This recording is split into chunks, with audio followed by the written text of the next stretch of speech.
Vamos a trabajar la segunda parte de la fisiología respiratoria aplicada a la ventilación mecánica. Recuerden hacer los ejercicios, compartir los resultados con sus compañeros y consultar las dudas con los jefes de trabajos prácticos. Quiero agradecer a Gastón Murias por haber sido solidario conmigo y prestarme esas imágenes en donde ven movimiento tipo película, que son bastante útiles a la hora de interpretar lo que pasa en la mecánica viéndolo mejor en movimiento. Así que bueno, nuevamente quiero agradecerle por poder haberlo utilizado. Lo que sigue son las propiedades del sistema respiratorio, tanto las propiedades elásticas como las propiedades resistivas. Cuando nos referimos a propiedades elásticas del sistema respiratorio, estamos hablando de la elastancia o la complacencia, esa dificultad que tiene el sistema para expandirse o que expresa el sistema para expandirse, o lo podemos ver al revés, ¿no? Esa capacidad que tiene el sistema para poder volver a su situación de equilibrio, ¿no? En todo caso, cuando hablamos de elastancia, estamos hablando de la diferencia de presión que se tiene que ejercer para mover un determinado volumen, y cuando hablamos de compliance, que es la inversa, es la diferencia de volumen que se produce gracias a una diferencia de presión. Este es un gráfico típico, muy típico de las primeras curvas de presión y volumen que se hacían con la superjeringa. Era un aparato que se llenaba con aire, entonces se generaba una primera inflación de aire, todo con un sistema cerrado, y vemos entonces como aquí se genera un aumento de presión superando los 10 centímetros de agua en la vía aérea. Se esperaban unos segundos, esto generaba una situación de equilibrio y así sucesivamente. Estas son todas las insuflaciones que se hacían con determinada cantidad de mililitros de aire hasta llegar a un nivel máximo de presión, a partir del cual de ahí se iban quitando ese volumen pulmonar y midiendo la presión que se generaba en el sistema. Entonces, aquí lo que vemos es que se construyó a partir de los diferentes puntos de equilibrio una rama inspiratoria y una rama expiratoria. Como vemos, aquí lo que se puede ver es que a medida que se generan mayores niveles de presión, se genera más volumen, y podemos ya ver dos partes claras de la curva. Una primera parte más plana, más horizontal, en donde se tiene que generar mayor nivel de presión para generar volumen, ¿no? Vendría a ser como un sistema más resistente al cambio de volumen, menos complaciente, más elástico. Y luego una parte más vertical, con una pendiente más ascendente, en donde pequeños cambios de presión producen grandes cambios de volumen. Esta es la primera consideración que tienen que tener en cuenta y pensar por qué es. Y la segunda, que como vemos que cuando el pulmón ya está inflado, vuelve por un sistema diferente de presiones. Uno mira, por ejemplo, aquí con 30 centímetros de agua, vemos que para tener el mismo volumen, ¿no? Por ejemplo, si tomamos 1 litro, el nivel de presión durante la expiración es diferente que el de la inspiración, ¿no? Como que durante la curva expiratoria el sistema es más complaciente, menos elástico que durante la inspiración. Vamos a continuar analizando esto en las siguientes diapositivas. Aquí vemos en gráfico lo que vimos en la primera parte de la clase. Vamos a ver una curva de presión y de volumen. Vemos que en las abscisas están los niveles de presión, presión positiva hacia la derecha, presión negativa hacia la izquierda, y en las ordenadas vemos los volúmenes. Vemos tres curvas, una curva azul que representa la curva presión-volumen pulmonar, y como vemos tiende al colapso, una curva presión-volumen roja que es la de la caja torácica aislada, que tiende a la expansión, y una que está en el medio, que es la del sistema tóraco-pulmonar, y que permite que ambas presiones con sentido inverso se equilibren. Veamos, por ejemplo, qué pasa en situación de reposo. Vamos a comenzar por la curva naranja, en este punto, capacidad residual funcional a 0 de presión. Ahora bien, a 0 de presión, vemos que la curva azul, la curva pulmonar, tiende al colapso. Tiene escasamente un 30% de volumen pulmonar, mientras que la capacidad pulmonar está cerca del 55% de su capacidad pulmonar total. Al mismo nivel de presión, podemos ver que la curva torácica está casi en el 70%, es decir, que tiende a una expansión máxima. Entonces tengan en cuenta estas dos cuestiones, que la curva que nosotros vamos a analizar cuando vemos el respirador, estamos analizando esta curva, estamos analizando la curva naranja, la curva completa, pero que hay una curva que tiende a la expansión, y que es la curva torácica, y una que es la curva pulmonar que tiende hacia el colapso. Por lo tanto, recuerden que todas aquellas patologías que afecten el pulmón, que afecten la capacidad de recogimiento láctico, pueden comprometer hacia el colapso o hacia la hiperexpansión, lo mismo que, aunque con menor medida, lo que ocurre en el tórax. Veamos aquí dos curvas de presión-volumen. Una, que es una curva presión-volumen típica, pintada o dibujada de color rojo, en donde vemos que existe una primer parte en donde hay que hacer mucha fuerza para comenzar a meter el volumen, luego esa curva más empinada, luego llegamos a un máximo de insuflación y la curva que vuelve por un sentido diferente, por un camino diferente. Esto se llama histéresis.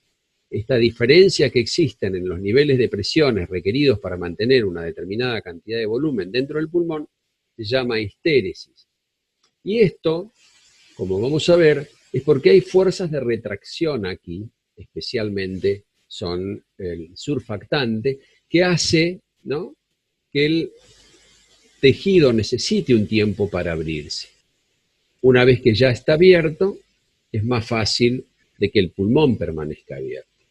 Esto ya lo van a ver luego cuando hablemos de lesión pulmonar, de distrés, que esta zona es la zona de colapso y es la zona más difícil de abrir, mientras que una vez que el pulmón está abierto, el problema seguramente aparece cuando se pone un volumen exagerado y puede romperse.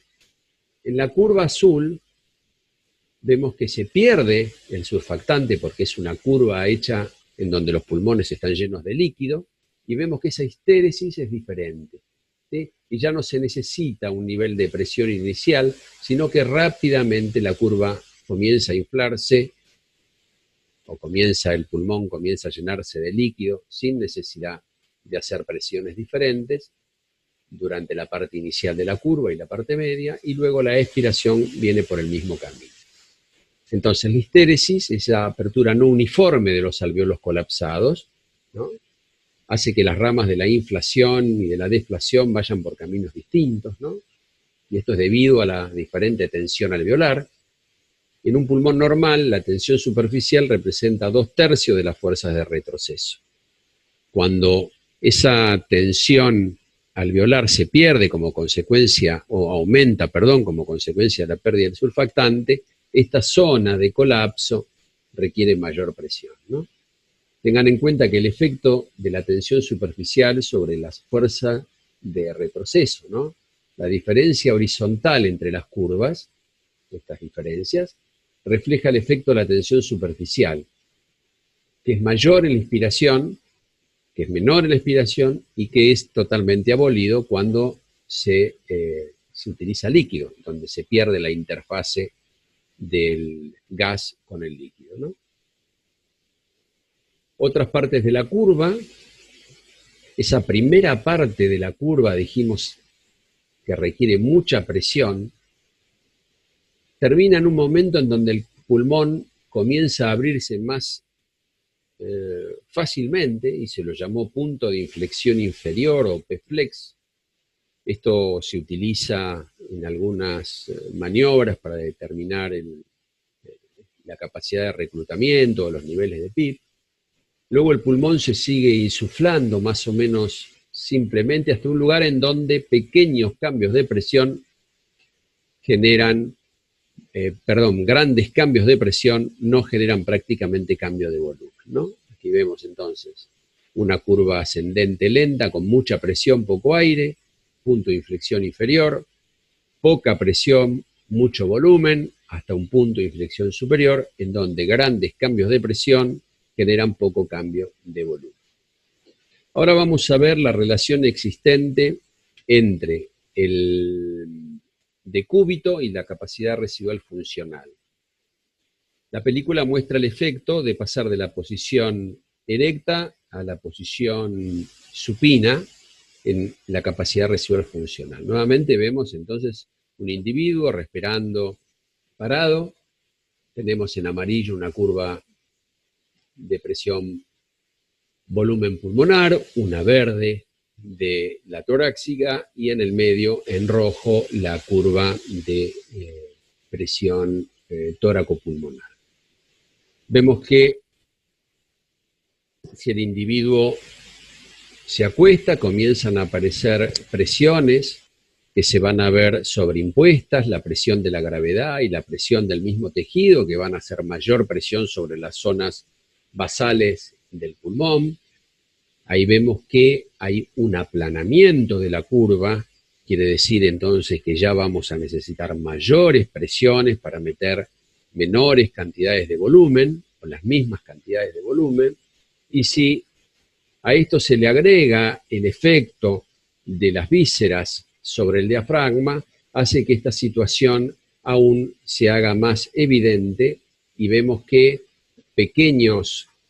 para lograr pequeños cambios de volumen vamos a necesitar mayor presión. Estas son cuestiones que las deben tener en cuenta a la hora de pensar por qué un enfermo con una anestesia requiere presiones diferentes que respirando espontáneamente, o asimismo cuando el enfermo, además de estar en decúbito, tiene un aumento de la elastancia pulmonar por alguna enfermedad, como una lesión pulmonar o una neumonía, y aún peor esto cuando el enfermo tiene distrés y qué implicancia puede tener en el decúbito prono. Ahora sí, veamos entonces el efecto de lo que se llaman las presiones sobreimpuestas. Y aquí vamos a ver una curva presión-volumen, pero vamos a ver diferentes partes del pulmón. Vamos a ver zonas basales, zonas intermedias y zonas más superiores. Como ven, las zonas superiores son las que están expuestas a menores presiones sobreimpuestas y por lo tanto son las que más ventilan, son las que más se abren y por lo tanto son las que más están expuestas a la sobredistensión pulmonar. Las zonas basales son las zonas que tienen mayor presión sobreimpuesta, son las que tienen mayor zona de colapso y por lo tanto requieren mayor presión para abrirse, y son las unidades que, como verán, están más expuestas al colapso y reapertura. Y las zonas del medio, las zonas con una presión sobrepuesta intermedia, serían las condiciones ideales que buscamos de ventilación. Tengan en cuenta esto cuando hablamos de distrés. y cómo puede afectar la ventilación con niveles inadecuados de volumen o de PIB sobre la lesión inducida por la ventilación mecánica. Aquí, en este gráfico de Gattinoni, vemos cómo el aumento de la presión de la gravedad y de los tejidos y del agua, etcétera, nos genera diferentes niveles de presión. Como dijimos arriba, las zonas que están menos expuestas a las presiones sobreimpuestas son aquellas que están más tendientes a la sobredistensión. Las zonas intermedias o zonas de colapso son las que mejor se pueden ventilar y son las zonas que requieren menor presión para mantenerse abierta. Y las zonas intermedias, en esa zona completamente consolidada, en donde la presión para abrirla es infinita, porque hay consolidación, y la zona intermedia, esa zona que está entre medio de las dos, son las zonas que requieren colapso o reapertura, y son las que se requieren muchos niveles de presión por encima de 40 o 50 centímetros de agua para abrirse. Estas serían las zonas que uno intentaría reclutar cuando hace las maniobras de reclutamiento. Vamos a hablar de la elastancia del sistema respiratorio. Vamos a mirar esta curva y vemos que es el gradiente de presión sobre el gradiente de volumen. El gradiente de presión es la diferencia que hay entre la presión plató y la PIB total, menos el volumen corriente. Tengan en cuenta que estas mediciones se hacen midiendo en volumen control con onda cuadrada de flujo. La complacencia es la inversa. La diferencia de volumen, el volumen registrado en el respirador, el volumen seteado, sobre la diferencia de presión. Es decir, presión plató menos PIB total. Vemos que básicamente es la inversa. Acá vemos los valores normales de las diferentes complacencias. La del sistema respiratorio, la del sistema de la pared torácica y la pulmonar. La complacencia del sistema respiratorio es lo que estamos midiendo nosotros habitualmente, la diferencia de volumen y de presión, ¿no? Volumen corriente sobre presión plató menos PIB, y está en alrededor entre los 50 a 100 mililitros cada centímetro de agua impuesto. ¿Qué quiere decir esto? Que en condiciones normales, 1 centímetro de agua de presión genera 50 mililitros de volumen corriente. Tengan en cuenta ustedes el volumen corriente que le ponen a los pacientes ventilados y se darán cuenta que apenas el enfermo se acuesta y se anestesia o se seda y se pierde la fuerza de los músculos respiratorios, cómo cae la complacencia, ¿no? Porque si en condiciones normales nosotros podríamos hacer 3 centímetros, 4 centímetros de agua de presión negativa y estaríamos ventilando alrededor de 200 mililitros o más. Igual estos son valores de pacientes ventilados, ¿no? Esta es la complacencia de la caja torácica. Vean que es muy, muy alta. Esto tiende a la expansión. Y la pulmonar en condiciones aisladas también. Bueno, ahora vamos a ir trabajando y mientras yo voy diciendo esto, ustedes van pensando y haciendo un ejercicio.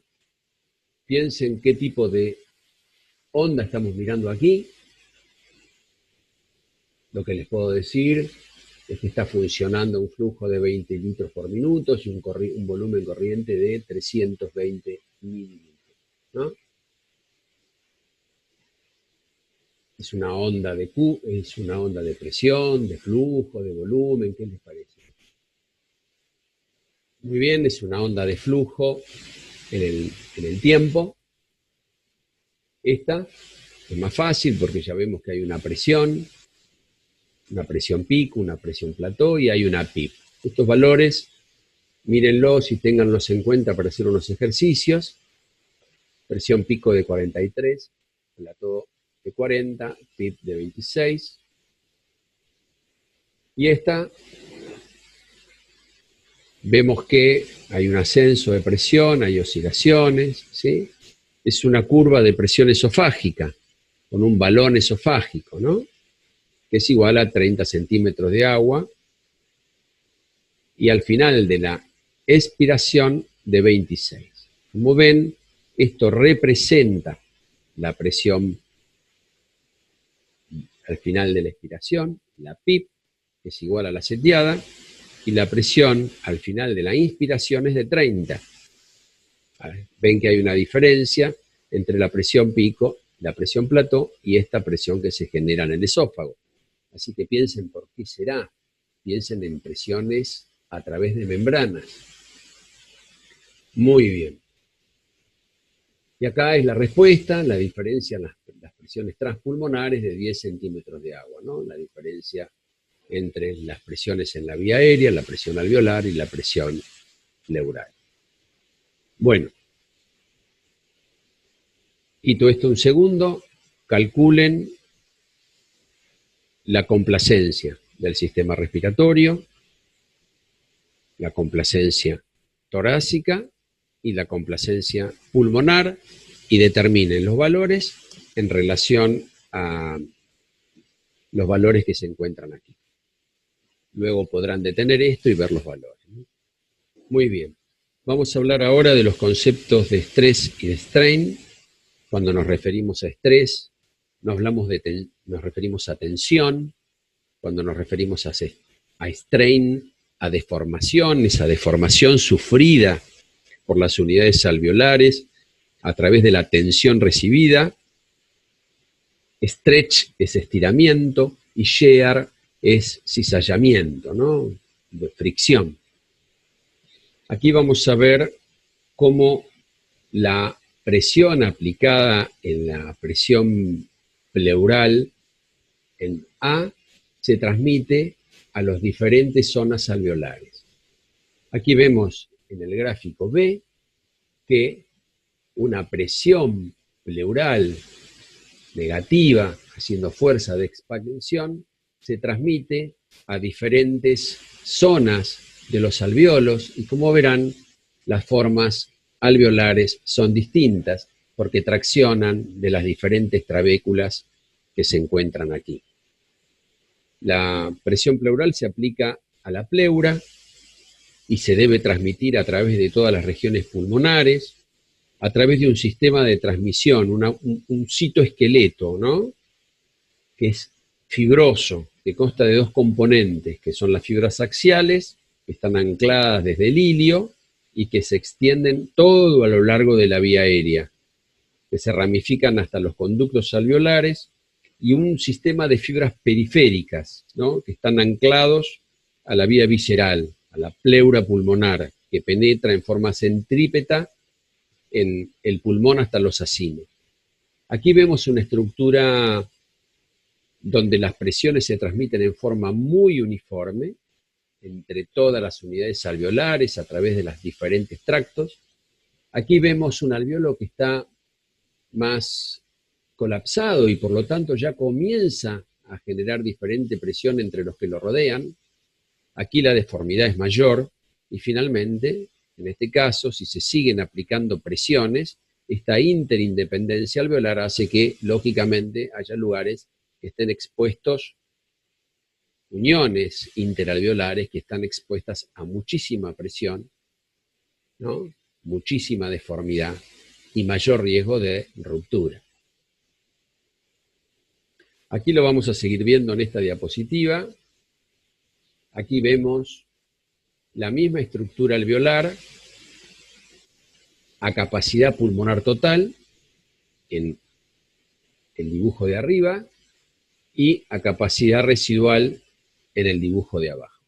Piensa entonces que estaríamos pasando de una ventilación inadecuada con bajos niveles de PIP desde esta zona durante la expiración a una ventilación inadecuada con altos volúmenes de volumen corriente a este nivel, ¿no? Entonces estaríamos pasando de esta situación a una situación de más colapso, una situación de más sobredistensión, colapso y sobredistensión. Vemos que hay unidades, que son estas que están en negro, que están colapsadas siempre, ¿no? Esto genera presión que cuando el pulmón está en reposo, ¿sí?, Hay zonas de bajo nivel de estrés, que son los que se encuentran más en la periferia, más lejanas a las unidades colapsadas, y zonas intermedias. Ahora bien, cuando aumentamos la presión para expandir esta zona, cuando tira una de otra, cuando se hace fuerza, y esto lo hace el respirador generando presiones intraalveolares altas, o el mismo enfermo cuando está respirando con zonas con un gran esfuerzo y áreas de colapso, esas presiones negativas van a llevar a zonas de alto nivel de estrés, y ven que las unidades alveolares, los septos que unen las unidades alveolares comienzan a romper. Acá se ve cómo se comienza a extender. Aquí vemos un gráfico de Gattinoni sobre los diferentes niveles de estrés que se sufre por los diferentes niveles de presión, ¿no? Vamos a ver que hay un modelo de una red fibrosa. Estas son el modelo de la red fibrosa, que tiene fibras en paralelo, ¿no? La A, la B y la C están todas en paralelo. Y cada línea contiene 3 resortes, ¿no? Vamos a pasar de una situación de reposo a situaciones de diferente grado de mayor presión. Acá vemos que en reposo no hay unidades de colapso, entonces las presiones se transmiten en forma uniforme y todas sufren la misma deformidad. En este caso aumenta el grado de presión durante la inspiración, ¿no? Comienzan a tensionarse las fibras, pero no se colapsan. En la C vemos que hay unidades colapsadas y todas aquellas unidades alveolares que están en relación a ella comienzan a sufrir mayor tensión. Se aplica una presión, esa presión genera un estrés y eso genera una deformación, y esta deformación es muy alta hasta que llegamos a este nivel en donde esa unidad colapsada se rompe por el alto nivel de tensión y deformidad al que se ve expuesto. Muy bien. Una de las estrategias para que esto no suceda es evitar ese colapso y reapertura cíclico, ¿no? Entonces acá vemos una curva, presión-volumen con su histéresis, un aumento inicial de la presión para aumentar el volumen, ¿sí? Y luego una zona más vertical y una zona más plana. Cuando aplicamos un nivel de PIP, vemos que se pierde esta parte inicial de necesidad de mayor presión y estaríamos ventilando en una zona de mayor confort pulmonar, menos colapso, menos tensión y menos deformidad. Esto sería la base fisiológica de aplicar niveles de PIP que impidan el colapso y reapertura, es decir, poner niveles de PIP que estén por encima de esta zona de colapso pulmonar y ventilar más cerca de la rama expiratoria que inspiratoria. Finalmente, uno puede ver en el respirador, solamente mirando las curvas dinámicas de presión o la onda dinámica de presión en el tiempo, qué puede estar pasando en el paciente. Esto se hace a través de estos índices de estrés. Traten de mirar en el respirador y ir bajando los niveles de PIP o subiendo los niveles de PIP o de volumen y de PIP en los pacientes que están ventilados con relajación muscular para determinar de ver estas situaciones. Aquí vemos una curva de presión en el tiempo en donde hay un ascenso lineal, ¿no? A medida que transcurre el tiempo hasta una presión pico, y vemos que en este caso el índice de estrés es igual a 1. Estamos hablando de una ventilación normal, una ventilación en donde no hay ni sobredistensión ni colapso. Podemos pasar a esta curva que vemos una curva con una concavidad superior, ¿sí? Y en este caso estamos hablando de sobredistensión, ¿no? Está aumentando los niveles de presión y estamos distendiendo alveolos. Índices de estrés mayor a 1. Y en este caso, cuando la curva tiene una convexidad superior, podemos estar pensando que estamos viendo reclutamiento durante la ventilación corriente. Es decir, que a medida que va entrando el volumen corriente en ventilación controlada por volumen con flujo constante, estamos reclutando. Es posible entonces, en este caso, que el paciente podría mejorar con un poco más de PIB, a diferencia de esto, en donde posiblemente hay que bajar el volumen y o la PIB, y en estas condiciones estaríamos en condiciones normales. Muy bien, hagan los ejercicios que quedan a continuación.